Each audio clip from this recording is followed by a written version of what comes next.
Hola estimado alumno, como ya pudimos ver en información pasada, un diagrama de flujo es aquella representación simbólica de un algoritmo. Es decir, marcamos un proceso de pasos pero a partir de símbolos. También como pudimos ver, tenemos esta tabla de símbolos utilizados en un diagrama de flujo y precisamente vamos a repasar estos símbolos. Vamos a ver sus características y para qué se podrían utilizar dentro de este diagrama. Muy bien, primeramente cabe remarcar que para lo que vamos a ver nosotros en algoritmos de informática y sobre todo en la parte básica, solo nos centraremos en los primeros 5 símbolos, es decir, desde el inicio, final, hasta lo que es línea de flujo. Esos últimos 4 por el momento no los tomaremos en cuenta. Y bien, vamos a repasar estos 5 símbolos, qué es lo que representa cada uno y cómo se puede utilizar dentro de un diagrama de flujo. Vamos a ello. Bien, primeramente tenemos este símbolo, el cual es una figura, obviamente.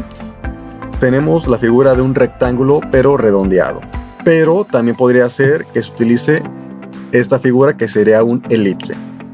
Y bueno, pongo las dos figuras porque puede ser que en algunas ocasiones vean que un símbolo o el otro se utiliza exactamente para referirse a lo mismo. Y bueno, ¿a qué puede referirse? ¿Un rectángulo redondeado o un elipse? Marca el inicio o el final de un algoritmo. Sí, simplemente puede marcar eso. Puede marcar un título principal o simplemente marcar inicio y fin del algoritmo, ya que como sabemos un algoritmo tiene pasos finitos, inicio y final. Bueno, continuamos con el rectángulo. El rectángulo es una figura bastante utilizada en lo que sería un diagrama de flujo. ¿Por qué? Porque precisamente marca un proceso o una acción, es decir, un paso a seguir. Por ejemplo, recordando algún ejemplo de algoritmos como el de preparar cereal con leche. Bueno, cuando decimos vamos a poner cereal en el plato es una acción. Por lo tanto, se utilizaría un rectángulo para ello, ¿sí? Tenemos que es un proceso o una acción. Y por eso mismo se utiliza bastante. Bien, continuamos con esta figura que sería un romboide. Este marca la entrada o la salida de datos. Bien, va a haber ciertos ejemplos de diagramas de flujo donde ocupemos datos de entrada.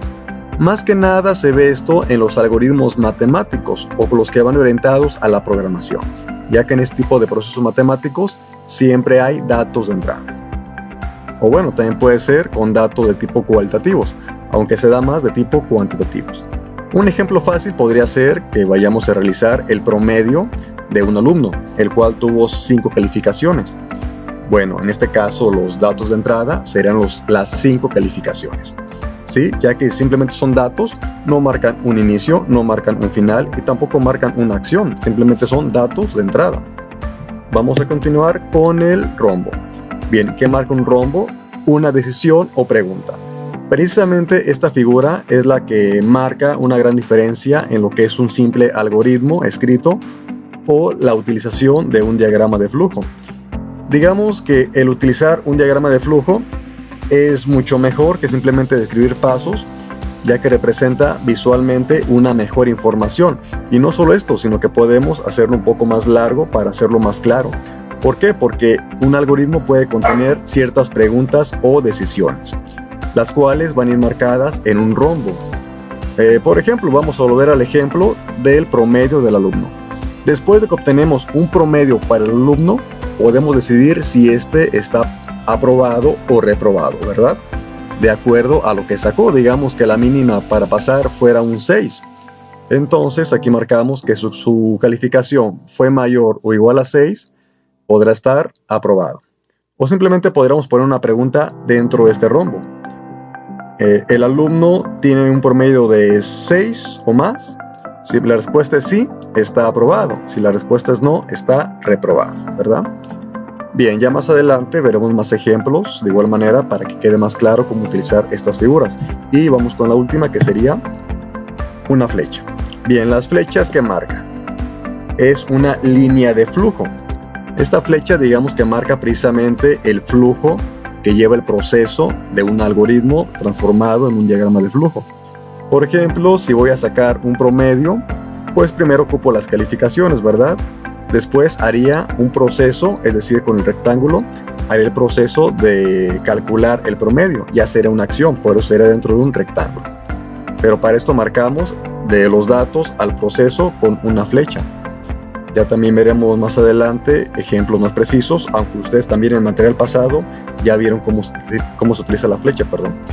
Y bien, serían las 5 figuras que se van a estar utilizando en un diagrama de flujo.